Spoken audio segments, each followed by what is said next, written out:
नमस्कार, आप देख रहे हैं न्यूज़ स्टेट पंजाब हरियाणा हिमाचल और मैं हूं आपके साथ निधि झा। आज हम बात करेंगे हरियाणा नूंह में की जा रही ब्रिजमंडल यात्रा के बारे में। ये काफ़ी धार्मिक यात्रा है। हर साल बड़े उच्च पद्धर पे इसका जो है आयोजन किया जाता है। बड़ी संख्या में सिक्योरिटी इसके लिए तैनात की जाती है। आज मेरे साथ मेरे सहयोगी सिमरन कौर मौजूद हैं। बात करेंगे इसी यात्रा के बारे में। क्या है मैम ब्रिजमंडल यात्रा? बिल्कुल, ब्रिजमंडल यात्रा के बारे में पहले दर्शकों को बता दूं, का सवाल भी वाजिब है क्योंकि शुरुआत ब्रिजमंडल यात्रा की कुछ साल पहले से हुई।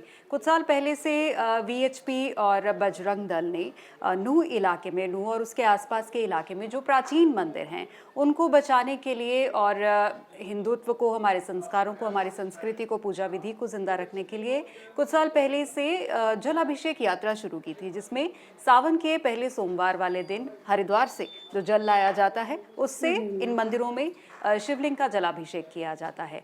तो क्योंकि नूंह की अगर बात करें तो नूंह हरियाणा का इकलौता ऐसा जिला है जो मुस्लिम बहुल जिला है।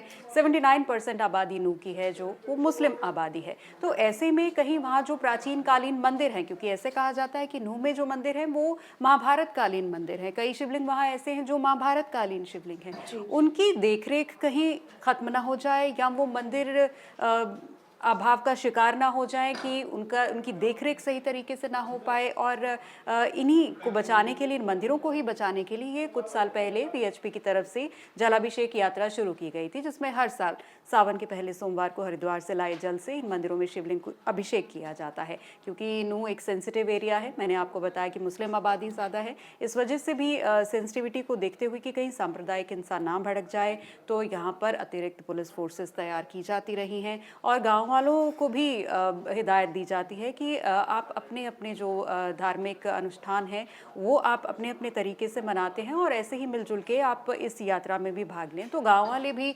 आह्वान करते हैं कि ये यात्रा शांतिपूर्वक तरीके से उनके गांव से निकले, जिसमें वो पूरा सहयोग करते हैं। लेकिन अक्सर कुछ असामाजिक तत्व ऐसे सामने आते हैं जो जानबूझ के हिंसा फैलाने के लिए कुछ ना कुछ ऐसी घटनाओं को अंजाम दे देते हैं, जिससे कि माहौल बहुत तनावपूर्ण हो जाता है। इसलिए नूंह में इस यात्रा के निकाले जाने से पहले से इस यात्रा के संपन्न होने तक खास ध्यान सिक्योरिटी का रखा जाता है। काफ़ी संख्या में जो है श्रद्धालु इस यात्रा में जुड़ते हैं और आज सावन का पहला सोमवार भी है, तो कई सारे बड़े दिग्गज जो हरियाणा के बड़े बड़े नेता हैं, मंत्री हैं, वो भी पहुंचते हैं जलाभिषेक के लिए। तो सुरक्षा के इस साल क्या कुछ इंतजाम किए गए? बिल्कुल, सुरक्षा के लिए आपको बता देते हैं। सुरक्षा के लिए इस बार बहुत बड़ा दस्ता 2500 पुलिस के जवानों का नूंह में तैनात किया गया है इस यात्रा के मद्देनजर, जिसमें 14 डीएसपी हैं, 28 नाके यानी कि 28 चेक पोस्ट लगाए गए हैं और उन चेक पोस्ट में किस किस सामान की चेकिंग होगी वो भी हम आपको लिस्ट बताएंगे। इसके साथ ही 4 ड्रोन पूरे एरिया की निगरानी करेंगे। 21 वीडियो कैमरे लगाए गए हैं ताकि अगर कोई भी अप्रिय घटना होती है तो उसके पूरे सबूत हों, ताकि इसकी जांच की जा सके। बम निरोधक दस्ता जो है वो तैनात किया गया है, डॉग स्क्वाड तैनात किया गया है, कमांडो यूनिट भी तैनात किया गया है। और साथ ही बता दें कि यात्रा मार्ग जो है, जो पूरा यात्रा मार्ग जो नल्हड़ मंदिर तक यात्रा जल अभिषेक जो जल लेकर जाते हैं, उस पूरे मार्ग पर मीट की बिक्री पर 24 तारीख तक पाबंदी लगाई हुई है।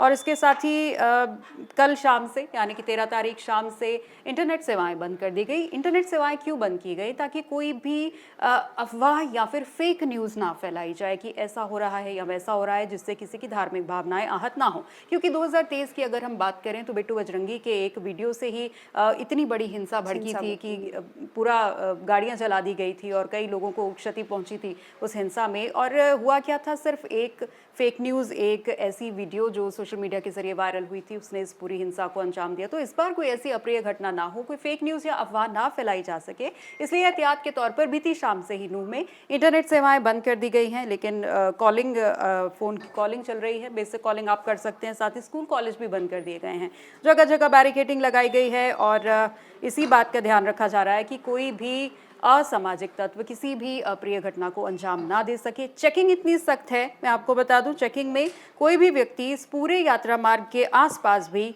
तलवार, लाठी, त्रिशूल, चाकू, बंदूक, रॉड या किसी भी और प्रकार का हथियार इन सार्वजनिक स्थानों पर नहीं लेकर जा सकता, भले ही वो किसी भी संप्रदाय से संबंध रखता हो। इसके साथ ही यात्रा मार्ग पर डीजे लगाने पर भी प्रतिबंध है कि आप जोर जोर से डीजे नहीं बजा सकते हैं। और साथ ही लाउड स्पीकर और किसी भी धार्मिक रूप से उत्तेजक कंटेंट वाले जो साउंड सिस्टम है उस पर भी प्रतिबंध है, क्योंकि जिस तरीके से हमने बताया कि 2023 में एक उत्तेजक कंटेंट की वजह से पूरी सांप्रदायिक हिंसा भड़की थी, तो इसी को इस बार ध्यान में रखते हुए इन सभी चीज़ों पर प्रतिबंध लगाया गया है। जी, सांप्रदायिक हिंसाओं की अगर बात की जाए हरियाणा में, तो हरियाणा में सबसे ज़्यादा सांप्रदायिक हिंसा जो होती है वो नूह में ही होती है। तो ऐसा क्यों? और ये जो ब्रजमंडल यात्रा है इसका एक बड़ा हिस्सा नूह है, नूह में ही ये ब्रजमंडल यात्रा का आयोजन किया जाता है। तो ये सांप्रदायिक हिंसा नूह में इतनी ज़्यादा होने के क्या कारण हैं? जी बिल्कुल। देखिए, मैंने आपको पहले भी बताया कि जो नूह के लोग हैं बिल्कुल वो सद्भाव से रहते हैं, क्योंकि मुस्लिम बहुल आबादी है, 79% मुस्लिम है और बाकी के जो लोग हैं वो हिंदू संप्रदाय से ताल्लुक़ रखते हैं, लेकिन आपस में बहुत ही ज़्यादा तालमेल से रहते हैं। लेकिन कोई भी अगर ऐसा असामाजिक तत्व जो अपने आसपास के बाकी कुछ लोगों को प्रभावित करके उन्हें भड़काए और उनसे वो गलत काम करवाए, तो इस वजह से ऐसे सेंसिटिव माहौल में, जैसे कि अब यात्रा निकाली जा रही है, ऐसे सेंसिटिव माहौल में खतरा रहता है कि सांप्रदायिक हिंसा बढ़ सकती है, क्योंकि आबादी ज़्यादा ये मुस्लिम लोगों की आबादी नूह में है। इस वजह से भी माना जाता है कि अगर हिंदू अपनी यात्रा निकालेंगे तो संवेदनशील वो रहेगी और इसीलिए सिक्योरिटी भी ज़्यादा बढ़ाई जाती है। लेकिन इस बार देखा जाए तो पिछली बार जो नूह में हुआ उस बार से सबक लेके सिक्योरिटी बहुत ज़्यादा बढ़ा दी गई है और लोगों का भी यहाँ कहना है कि इस बार जो जलाभिषेक यात्रा निकलेगी हम भी तहे दिल से उसमें भाग लेंगे, हम भी कोशिश करेंगे कि मिलजुल कर इस यात्रा को संपन्न किया जाए, यानी कि आपसी सद्भाव लोगों में है। लेकिन कुछ इक्का दुक्का लोग जो हैं, जो असामाजिक तत्व हैं, जो चाहते हैं कि सद्भाव सौहार्द खराब हो, उन्हीं की वजह से ऐसी घटनाएं सामने आती हैं।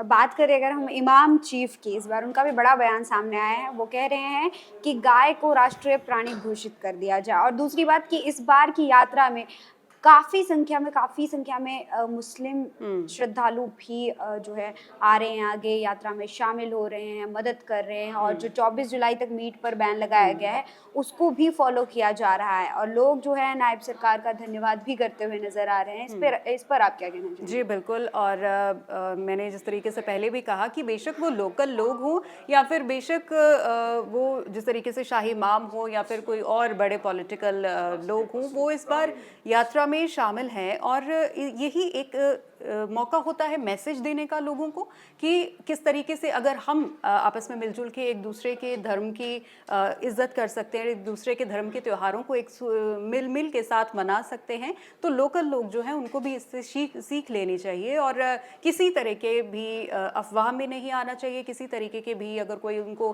भड़काऊ भाषण देता है तो उनके भड़काऊ बयानों में नहीं आना चाहिए, आपसी सौहार्द से रहना चाहिए। दूसरी बात ये कि नूह सेंसिटिव क्यों है? नूह की अगर बात करें, नूह है हरियाणा के कॉर्नर पे नूह पड़ता है, नूह का गांव मेवात का, और एक साइड से राजस्थान का बॉर्डर लगता है, एक साइड से पलवल का बॉर्डर लगता है और इस तरीके से इसकी डेमोग्राफी कुछ ऐसी बन जाती है कि मैं बताऊँ, राजस्थान के भरतपुर को एक बॉर्डर सीमा नूह की छूती है और उत्तर में गुरुग्राम की बॉर्डर सीमा आ जाती है, पूर्व दिशा में पलवल और दक्षिण और पश्चिम में राजस्थान, यानी कि ये सराउंडेड है। 2 हिस्से हरियाणा को लगते हैं, एक हिस्सा राजस्थान को लगता है, इसलिए क्रिस क्रॉसिंग बहुत होती है कि हरियाणा से राजस्थान जाना, राजस्थान से हरियाणा जाना, ट्रेड के लिए या काम के लिए भी तो क्रिस क्रॉसिंग बहुत ज़्यादा होती है। उस वजह से थोड़ा सा क्राइम लेवल बढ़ जाता है, क्योंकि क्रिमिनल्स के लिए ये आसान हो जाता है कि अगर आप एक राज्य में क्राइम करके दूसरे राज्य में जाएं तो पुलिस आसानी से आप तक नहीं पहुंच पाती। इस वजह से नूह थोड़ा सेंसिटिव है क्योंकि बॉर्डर का इलाका पड़ता है और इस वजह से वहाँ पर हमेशा ही इस बात का खतरा रहता है कि कोई अप्रिय घटना ना हो जाए।